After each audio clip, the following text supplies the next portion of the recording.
Oh ho ho ho, baby! Week 9 of the PTL. I do it every time. Intros don't make any sense. So this week we're playing Cameron and the Hershey Bewears, greatest AHL hockey team, the Hershey Bears. So I can't knock them for this one. I don't know. I like to comment on their on their like team layouts. So okay. I believe between the last two or last week, when D Train stomped my butt, we've made some changes. So if you'll notice, probably immediately that Slowbro is on the screen, as well as a Superior up there. So what we ended up doing was getting rid of Starmie, getting rid of Virizion, and getting rid of Zangoose to pick up Superior and Slowbro. You can only pick up 2 max per week, so we had to drop 3, pick up 2 in preparation for another transaction for the following week. But the Slowbro Superior was kind of like a forward-thinking thing. I didn't feel like I needed Starmie or Virizion for this specific battle. So I figured I'd get those trades out early, and since I had a secondary plan for more pickups, whatever. So, we're actually bringing Slowbro here. First week, first transaction coming. Superior, not so much. Pretty much you can see it's outsped by Sneasel, Ambipom, and Tornadus, all of which can hit it very hard. And he also has a Gengar, a Como. There's just basically besides Swampert, just an awful Mega Mawile, awful matchup for Slowbro. But you see, Cameron does have Mega Mawile, our Mega from last season. He also has Tornadus T, our MVP kill leader from last season. So he smart guy, picked up some good mons, but they're both yellow. It's weird. You can see I didn't find his team very threatening based on my color scheme here. Besides Mew, I was finding that a defensive Mew that ran Taunt, I could not beat. It just beat my whole team because it could taunt me and prevent me from like statusing it or setting up on it. It could just either burn me so I don't do damage, or toxic me and stall me out. It was just I did like 2 mocks, and both times like Mew just defensive Mew just after my dab. So to kind of like counter that, we're bringing a Slowbro. Pretty defensive. I could have sworn I had made it more defensive after a mock and a Mawile doing way too much damage to me, but maybe not. That might have been Arcanine. I don't know. So whatever. We have Toxic, Dual Stab, and Slack Off. Basically, besides like Gengar, I in sort of Sarina, which I don't expect to come based on me having a Celesteela and an Arcanine and an Altaria. So Slowbro does have a good defensive matchup. I can just damage whatever I need to. There's nothing here where I'm like, oh, I can't hit it with either Scald or Psychic. And I have the Ghost Berry just to try to bait a Gengar Shadow Ball that I know I can take and kill it with a Psychic or just do a bunch of damage. I'm gonna have Regenerator and whatever. So maybe I can Toxic a Mew. Maybe I can do something else. Maybe I can, like I said, I could bait in a Gengar and do stuff. So it's a very straightforward set. We're bringing Slowbro for the first time. We gotta do what we gotta do. So next is their Aura. Comes every week. Whatever. I outspeed Tornadus with this much speed, I believe. I don't know if I'm outspeeding anything like a Scarf, like a +1 Como. I doubt. I'm pretty sure +1 Como hits like 220, but so I can just kill stuff. I mean, Tornadus T has a decent chance of running a Wakan Berry. It can't hit me back super hard, but I can see a situation where it's like, oh, Zera's whittled and he can get like a 30% hit off after he lives. Just because I'm gonna Plasma Fist Tornadus every time if I don't just bulk up. So I am Flyinium Z bounce for either the Como or the Sarina. If they come to try to beat this thing, I have Plasma Fists for everything else on his team. And then I have Grass Knot for the Swampert if it comes. So, good, decent coverage, a little bit of special attack. I think I just put in the special attack. I don't know if I calced any rolls on Swampert, but it's another straightforward Zero set. So I bulk up in case I can bulk up on something. Or, whatever. It's obvious. I didn't need any additional coverage from what I had. So here's Celesteela. It is a very defensive, a focus on special defensive. We're in another situation. Like, Celesteela is such a nuisance because if you have a grass type, there's a decent chance your grass type comes in to take the leech seed, and then you're just facing a flying steel type. How do you hit it? There's no grass fire types. There's no grass electric types. Are you out of your mind? So that's just good. So I can run leech seed and air slash and basically hit everything on his team. I can run toxic for the Mew again. I'm running toxic on basically everything and earthquake for everything else. So the only thing this thing, like, it doesn't hit Mew technically. If Mew taunts this thing, it's over. But everything else I hit. I mean, Mawile, yeah, could like intimidate me, and then Earthquake doesn't do a lot, and he could get off a huge hit. But it's cool. I'm expecting Celesteela to be a nuisance for him. So now we have Choice Scarf, Nidoking. I can outspeed. I can speed tie a +1 Como if it's max speed and not autotomize or just Dragon Dance. I can get a decent damage off on Mew if I expect Mew to come in, or if I'm already in on it or something. I can try to Toxic it. That's my third Toxic in 4 Mons. Gengar, if it's not Scarf, I can Earth Power. Sneasel, I'm sure I can take a. Oh, I'm minus defense. Why was I minus defense? If Sneasel has Ice Shard, I don't know. I guess I just didn't expect Sneasel to come, or I knew I could switch on it. Whatever, Ambipom, and I can outspeed Tornadus. So I don't know who his Scarfer might be, but basically, if like things like Gengar and Mew are scarfed, I'm gonna have a much easier time dealing with them. Even Tornadus as well, because it outspeeds everything besides Zera. So basically, like, anything on his team, like, he doesn't have good scarfers specifically for me. Like, Gengar is a good scarfer, Mew's a decent one. You know, like his very fast mons aren't great. I don't know. You could run like Adamant Scarf Ambipom if you wanted to, but I just figured, yeah, and I just have coverage moves. Earth Power, Sludge Wave, Ice Beam hits pretty much everything. So now we're back. Ooh, we have Heal Bell, because basically my plan is to Toxic this Mew at some point, and if that gets me Toxic, or if the Mew has Will-O-Wisp and stuff, I can just Heal Bell it. I am Body Slam because Como gets Soundproof, so I can't run a Hyper Voice, and it's fine. I still ran minus attack. I thought I would have ran minus speed. That might have been a change. I don't know. I feel like some of these teams aren't right. Whatever. So I've Heal Bell, Ruse by some Flamethrower, so it doesn't. I mean, basically, like, I'm here to take hits, and prevent Como from really doing much, prevent Swampert. I don't know. I don't really like this. Altaria is weird because it doesn't have very good. I mean, it can Flamethrower the Mawile and die, and Body Slam pretty much everything else besides Gengar. Like, it doesn't do anything to Gengar. I don't know. Like, Altaria was really here to Heal Bell, and I just I needed Roost to just stay alive in case I could basically, if I Toxic the Mew, I can go into Altaria, and if it's not Taunt, like you said, like Taunt Mew just shuts down my whole team. That's really bad. And then, yeah, I don't know. Hindsight, the Altaria is weird, but it probably could still work. And here we got the biggest boof Arcanine, baby. Ooh, so I have Burn Up, Roar, Toxic, and Morning Sun. So essentially what my plan is here is anything besides Gengar or Mega Mawile, I can Burn Up to kill. Well, I can Toxic anything on his team, take 1,000,000 hits, Intimidate. I can stop the Mawile from doing anything, and if I need to, I can just Burn Up the Mawile and kill it. And then that makes me typeless. So something like a Swampert, I can Burn Up the Swampert, Toxic it, and it can't like really hit me hard anymore. And he doesn't he has 1 water and 1 ground type, and it's the same Mon, so I don't know what the burn up strat was for. Like, what kind of coverage did I expect him to have for an Arcanine? Oh my gosh, this build was so weird. Why did I do it? Whatever, we'll see. We'll see if it works. Cameron's kind of like an iffy battler. Like, he's got a really good team. He does put effort into prep. I think he goes for spice when he doesn't need to, and he lacks confidence. Basically, like, there's literally like 3 weeks in a row before this where he's like, my matchup sucks, and like literally, like, I think it was against like D-Train. I brought a team, and I like 4-0'd D-Train with like 8 different setup sweepers that all just roasted him, and then he still almost won that game.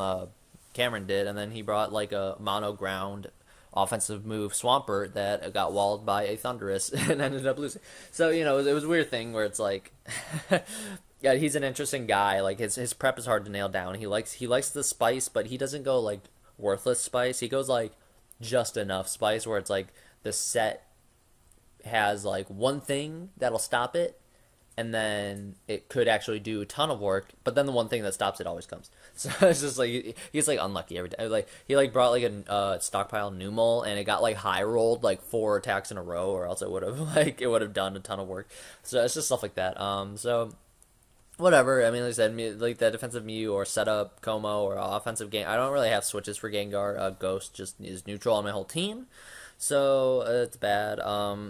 And Poison is hits everything besides King and Celesteela, which he could easily be like an Electric Z for Jaguar. Baragon does outspeed, but if I was switching Shadow Ball, I could probably only take one.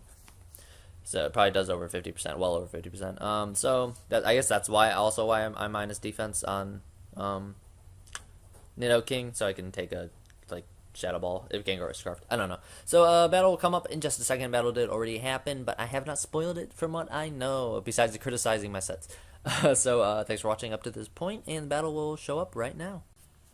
Ooh, yeah. Okay, so based on the team builder that I just recorded right now, because everything was already done, all 5 things that had color on my little color sheet of like threatenings all came. Swampert did not have color, but I only had 5, so it's looking good for like at least my like mental prep and my physical prep. And it's just gonna come down to like playing and if my weird sets actually work. So I really should have watched this battle again to refresh myself, but I think I lead Arcanine. Woo! Okay, so I lead Arcanine. I'm thinking like maybe there's something like Swampert, Mawile, anything can come out. So I go, oh boy, my strats can work. I'm gonna Toxic you first because I can basically scout if he's water or physical, special, whatever. But we just Toxic each other. Oh, with the taste of your lips and so I don't even go into Celesteela take anything this thing could ever want to really do. He goes for a Waterfall, and it does actually negative damage. I know he's intimidated, but I can go for free Leech Seed. So he did get Rocks up while I was singing freaking Brittany Spleers. My brain doesn't work. So that's fine. So he's basically staying in. I predict him to switch because I'm going back to full from the Leech Seed and the leftovers, so there's no reason not to keep Leech Seeding here, and he's I'm actually going to go into Slowbro, because here's my grand plan. I said, okay, he's staying in to die. I don't want to give things like Gengar or Mawile or Mew or whatever a free switch, so I'm going to bait in the Gengar. It doesn't work. He goes Mew, and I go for another Toxic as he calms minds. Christ. As he goes for a Calm Mind, and I get the Toxic and synchronize myself. So it's fine. I have 2 Toxic Mons right now, but that's what Altaria is here for. So it's good for him. He basically, he told me, like, he's like, oh, he actually said it in the chat. He's like, he didn't expect like so much Toxic, but I literally brought all the Toxic. So I go to Zera on the Thunderbolt, which is actually awesome. I didn't like, I have predicted that, but I figured it would come. So now I can go into Celesteela. I'm basically just trying to Toxic Stall this thing as he Psychics. So that's fine. So now I kind of do the thing where it's like he's still safe on health. He has no reason to keep over predicting. So I'm gonna stay in, take the hit, which is fine because I knew I could take a lot, and then I'm gonna miss a Leech Seed. Very much expect me to miss Leech Seeds for the rest of my time on this Earth. So that's gonna be a trend in the upcoming battle. So now I go into Altaria. I know I can take some hits. He actually roosts here, which is good for me. Had he attacked twice, I don't think I could have gotten my heal bell off, and I don't have defog, so. That's fine. He's gonna go for the Psychic. 38. Yeah, if he Psychic pre-Mega, and then I just Roost. So that's fine. I figured I might get him to switch out here. He might just let his Mew go down and damage me. So he actually makes a decent middle ground play. He goes for a Calm Mind, knowing he can live another poison hit and basically force me to still Roost here. I mean, honestly, 2 Psychics does more than 1+1 Psychic, but also like I don't know if he expected the heal bell or defog or what, or if he expected me to keep roosting. So the end result is pretty much the same. So he has a Mawile. I can go into Arcanine, which is designed to mostly take this Mawile. If he has a rock move, he's gonna like kill me pretty bad, which is fine. So he's gonna Iron Head, and it does not much. So now I can basically heal up on this thing. Because here I would have seen the rock move basically, and known what to do. So he's kind of like he's doing weird things. I'm actually just gonna Oko him with a burn up, which I could have done anytime. So that's like super fun and cool for me. Bad thing though is he's gonna go Como. Good thing is I have Roar, and I want to make sure he wasn't Sub or Lum. Because if I Toxic and whatever, even though he probably couldn't have done that much to me. Although now that I'm typeless, no, it's still the same fighting Dragon Fire, yeah. So that doesn't do anything. So that's great. So now he can Hurricane me, and I can get confused and hit myself in confusion. So that's a great turn for me. I go, okay, well, like I was just gonna toxic and do whatever. So here, morning sun. So okay, so we reset. He confused me. I hit myself, but now I am back to my regular health. So that's fine. He's actually just gonna deja vu my brain out of existence, and I'm gonna hit myself in confusion.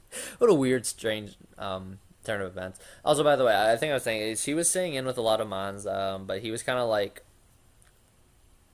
I don't know. So I have to let freaking stupid that thing die. So now I know he has things that'll die to Plasma Fist. I know he's Life Orb, so he can't get out. I'm gonna Plasma Fist. I'm gonna go. Okay, well, Flying EMZ is gonna kill this thing 100% of the time, which is good for me. So that's another kill for Zero Aura. Zero Aura leading the leaderboards and kills. Not actually totally true at this point in the season, I don't think. So now he goes into Gengar. I have to be like, is this thing scarfed? It is. That's great. I knew I could take a hit, though, if he was scarfed. So Plasma Fist does not kill. I think that might have been a roll. I don't know how much bulk he has, but I think Adamant and Plasma Fist can OHKO a Gengar. But now I know he's scarfed, so I can go into Altaria. And he cannot get a special defense drop. And I'm like, okay, so now I'm going to roost on this Shadow Ball as he gets the special defense drop. I'm like, okay, well, that's kind of a bad decision. I could have just killed this thing, but now I'm going to just kill this thing.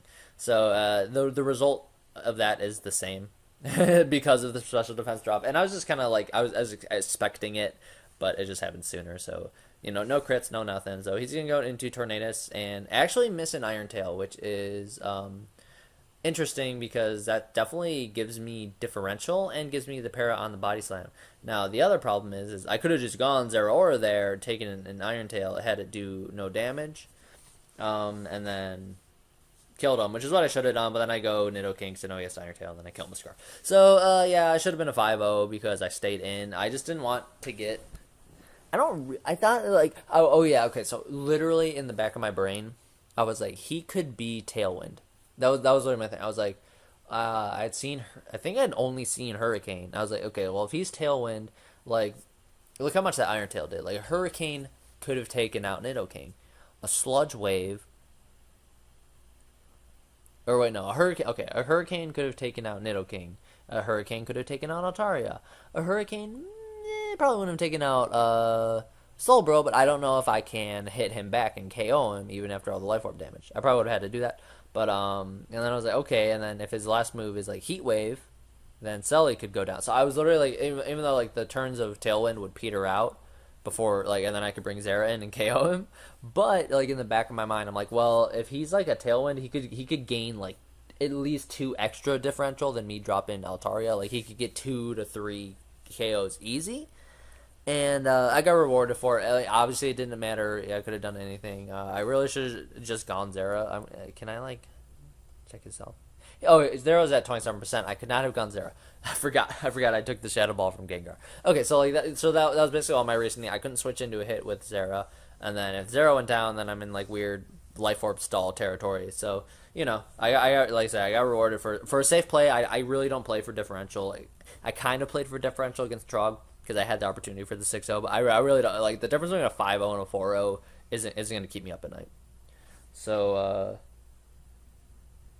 that'll do it. I won the battle 5-0. Cameron, he played kind of weird. He stayed in with a lot of stuff, but that's all right. And we took the win. We're back on track.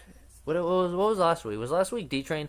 God, we needed this win. My morale was crushed after getting like 4-0'd by DFP, 4-0'd by D-Train, just like bad preps, bad plays in both those battles. Even with the Will game, was like kept me like afloat. But like this is the game that kept me in it. So we go to 5-4.